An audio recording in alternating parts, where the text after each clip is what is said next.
মুন্সিগঞ্জে ছড়িয়ে ছিটিয়ে আছে গৌরবময় উপাখ্যানের সাক্ষী অসংখ্য প্রাচীন নিদর্শন। এর মধ্যে অন্যতম নিদর্শন বাবা আদম মসজিদ।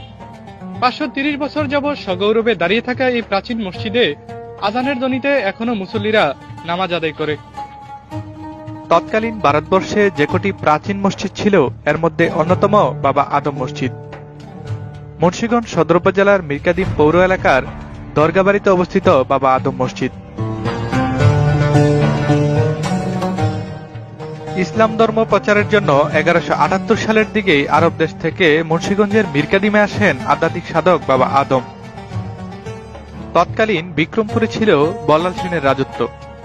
বল্লাল সেনের হাতে জীবন দিতে হয় বাবা আদমকে। দেখতে সুবিশাল এই সুপ্রাচীন মসজিদটি তৈরি করা হয়েছে চুন সুরকি ও পোড়ামাটি দিয়ে। 6 গম্বুজ বিশিষ্ট এই মসজিদের দৈর্ঘ্য 43 ফুট এবং প্রস্থ 36 ফুট। চোখ দাদানো মুসলিম ঐতিহ্যের এই স্থাপনাটি দেখতে দেশ বিদেশ থেকে দর্শনার্থীরা আসেন মুন্সিগঞ্জের দরগাবাড়িতে। 1991 সালে প্রত্নতত্ত্ব অধিদপ্তর স্থাপনাটি সংরক্ষণের আওতায় নিলেও জরাজীর্ণ এই স্থাপনাটির সংস্কারের কোনো পদক্ষেপ পরিলক্ষিত হয়নি। স্থানীয় মুসল্লিদের ভাষ্যমতে মসজিদের অভ্যন্তরে 2টি পাথরের স্তম্ভ স্থাপন করা হয়েছে, যে স্তম্ভগুলোর কারণে ভিতরের তাপমাত্রা ক্রমশ নিয়ন্ত্রিত থাকে।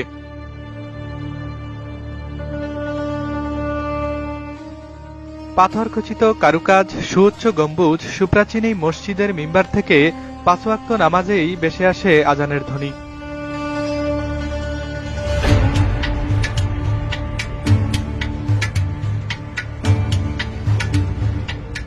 নামাজ পড়ি, আরো লোক আসে, আরো দূর দূরান্ত থেকে আসে, সিলেট থেকে, খুলনা, বরিশাল, জলকাঠি সবার থেকে এখানে এসে নামাজ পড়ে।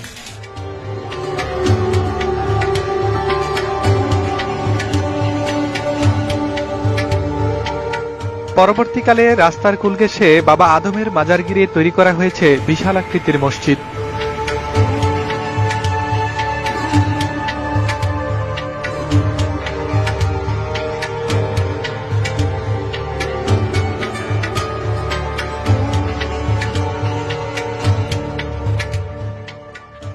মুন্সিগঞ্জের দরগাবাড়ি থেকে মোহাম্মদ মহিউদ্দিন, নিউজ 71.tv।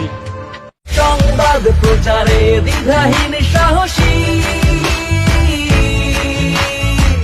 বিজয়ের যাত্রায় নিউজ 7।